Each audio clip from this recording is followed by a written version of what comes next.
Social media દ્વારા પરિણીત મહિલાઓને પ્રેમજાળમાં ફસાવતા એક શખ્સની સથાણા પોલીસે બળાત્કારના આરોપ હેઠળ ધરપકડ કરવામાં આવી છે. આરોપીની ઓળખ લાલજી ઉર્ફે અજય કાનાણી તરીકે થઈ છે.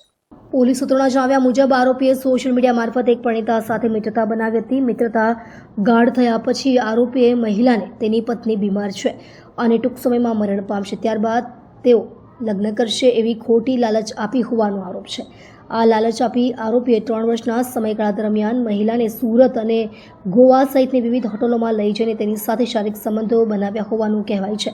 શારીરિક સંબંધો બાદ આરોપીએ મહિલા પાસેથી તેના પતિ સાથે છૂટાછેડા લેવડાવ્યા જેથી તેઓ લગ્ન કરી શકે.